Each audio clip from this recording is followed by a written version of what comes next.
estas pessoas ainda não sabiam, mas nenhuma delas conseguiria voltar da mesma forma. Alguns estavam caminhando sobre um vulcão, outros presos a centenas de metros debaixo da terra. E havia quem continuasse sentado dentro de um navio, porque acreditava que ainda havia tempo. O mais assustador é que nenhum deles percebeu o momento em que aquele lugar se transformou em uma armadilha.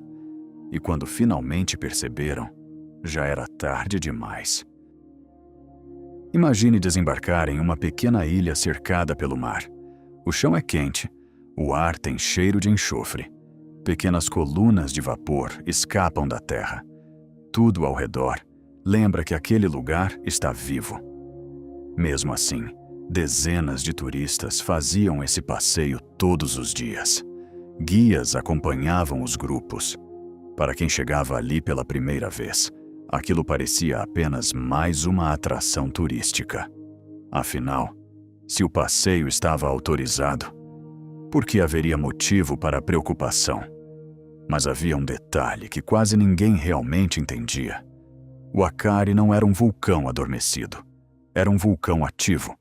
E diferente de muitos outros, ele podia mudar completamente sem praticamente nenhum aviso. Mesmo assim, naquela manhã, nada parecia fora do normal. As pessoas tiravam fotos, gravavam vídeos e admiravam a paisagem sem imaginar que aquelas seriam as últimas imagens de muitas delas. Porque, enquanto os visitantes admiravam a paisagem, a própria ilha já estava mudando, sem tremores intensos, sem explosões pequenas anunciando o que viria, sem qualquer sinal que uma pessoa comum pudesse perceber. Então, aconteceu. Uma explosão gigantesca lançou cinzas, pedras superaquecidas e gases escaldantes para o céu. Em poucos segundos, o lugar que parecia aberto e seguro desapareceu atrás de uma enorme nuvem cinzenta. Quem estava ali não teve tempo para entender. O primeiro instinto foi correr. Mas correr para onde? Não existiam ruas, não existiam abrigos, não existiam árvores. A única saída era o mesmo caminho por onde todos haviam entrado. E ele agora estava coberto por vapor, cinzas e fragmentos incandescentes. Em poucos segundos, enxergar, respirar e encontrar os familiares já era quase impossível. A ilha inteira havia se transformado em uma armadilha. O mais cruel é que tudo isso aconteceu em questão de segundos. Poucos minutos antes, aqueles mesmos turistas estavam sorrindo para fotografias. Agora, lutavam apenas para continuar vivos. As equipes de resgate só conseguiram chegar muito tempo depois. O ambiente ainda era instável. Ninguém sabia se outra erupção poderia acontecer. Mesmo assim, pilotos de helicóptero decidiram pousar naquele cenário completamente devastado para retirar os sobreviventes. Muitos conseguiram sair. Outros nunca voltaram. Porque naquele instante, o Akari deixou de ser um ponto turístico. Ela passou a ser um lugar onde um único atraso, um único passo, ou simplesmente estar ali no momento errado, era suficiente para não existir mais uma segunda chance. Se você gosta de histórias reais como essa, que mostram como um único detalhe pode mudar completamente o destino de alguém, aproveita agora para se inscrever no canal, porque os próximos casos conseguem ser ainda mais angustiantes. E o próximo mostra um lugar onde as pessoas sabiam exatamente onde estavam. Mas mesmo assim, ninguém conseguia tirá-las de lá. No deserto do Atacama, no Chile, descer centenas de metros até o interior da mina São José fazia parte da rotina daqueles trabalhadores. Era mais um turno como tantos outros. Mas naquele dia, a montanha resolveu ceder. Um estrondo percorreu os túneis. Rocha após rocha começou a desabar. Em poucos segundos, toneladas de pedra bloquearam completamente a principal saída da mina. Quando a poeira finalmente baixou, 33 homens estavam presos a quase 700 metros de profundidade. Eles correram até a saída de emergência. Ela também havia desaparecido sob os escombros. Naquele instante, entenderam que sabiam exatamente onde estavam. Mas ninguém na superfície fazia ideia se ainda existia alguém vivo. Os primeiros dias foram consumidos pela espera. A comida era racionada, a água dividida entre todos. Sem luz natural, o tempo perdeu completamente o sentido. Restava apenas esperar. Enquanto isso, na superfície, equipes iniciavam uma corrida contra o tempo. Perfurações eram feitas em diferentes pontos da montanha. Mas ninguém sabia se aqueles homens ainda respiravam. Os dias viraram semanas, e pouco a pouco, a esperança começou a desaparecer. Até que uma das brocas finalmente alcançou uma pequena galeria subterrânea. Quando ela voltou à superfície, trazia presa uma folha de papel.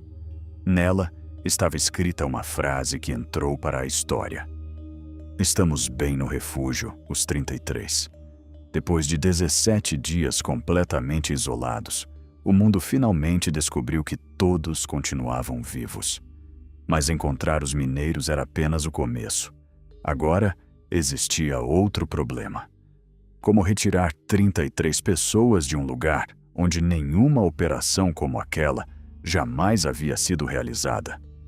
Durante semanas, engenheiros perfuraram a montanha e construíram uma cápsula capaz de retirar cada mineiro individualmente.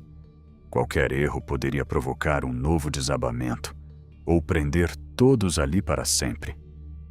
Alguns dos equipamentos e itens relacionados a histórias como esta estão no primeiro link da descrição, mas no próximo caso, nenhum equipamento teria mudado o que aconteceu. Na manhã de 16 de abril de 2014, o ferry MV Sewol navegava normalmente pelas águas da Coreia do Sul. A bordo estavam mais de 400 pessoas, muitas delas estudantes em uma viagem escolar. Era para ser apenas mais uma travessia. Passageiros conversavam, descansavam nas cabines e registravam a viagem sem imaginar que aquelas seriam as últimas imagens de muitas vidas. Então, o navio começou a inclinar. No início, ninguém acreditou que fosse algo realmente grave. Copos escorregavam pelas mesas, mochilas deslizavam pelo chão. Alguns passageiros até riam da situação, tentando manter o equilíbrio enquanto o piso parecia se mover lentamente sob seus pés. Mas, enquanto todos tentavam entender o que estava acontecendo, um aviso começou a ecoar pelos alto-falantes. Os passageiros deveriam permanecer onde estavam. Era para não sair das cabines. Era para esperar novas instruções. E a maioria obedeceu. Parecia fazer sentido. Afinal, em uma emergência, quem conhece o navio melhor do que a própria tripulação? Só que o tempo começou a passar, e a inclinação continuava aumentando. Os corredores pareciam paredes. As portas mal conseguiam ser abertas, e as escadas já eram praticamente impossíveis de subir. Foi só então que muitos decidiram ignorar as ordens. Mas o momento certo já havia passado. O caminho que existia poucos minutos antes agora estava bloqueado. Algumas passagens já estavam submersas. Outras haviam se transformado em armadilhas. Muitos tentavam encontrar qualquer abertura para escapar. Mas, dentro do navio, cada minuto tornava tudo mais difícil. Enquanto isso, do lado de fora, o Sewol continuava afundando lentamente. E justamente por ser lento, muitos acreditaram que ainda havia tempo. Esse foi o erro mais cruel daquela manhã, porque às vezes o perigo não chega como uma explosão. Ele chega devagar, silenciosamente, dando a impressão de que a decisão pode esperar mais alguns segundos, até que, de repente, já não existe mais saída. No vulcão, a natureza mudou em segundos. Na mina, a montanha fechou todas as saídas. No navio, foi o próprio tempo que desapareceu. lugares completamente diferentes, mas todos revelaram a mesma verdade. Existem lugares onde um único erro é suficiente para que não exista mais uma segunda chance. Agora eu quero saber de você. Qual dessas histórias ficou na sua cabeça? Conta aqui nos comentários. E se você ainda não assistiu ao vídeo sobre as mortes no Everest, clica na tela.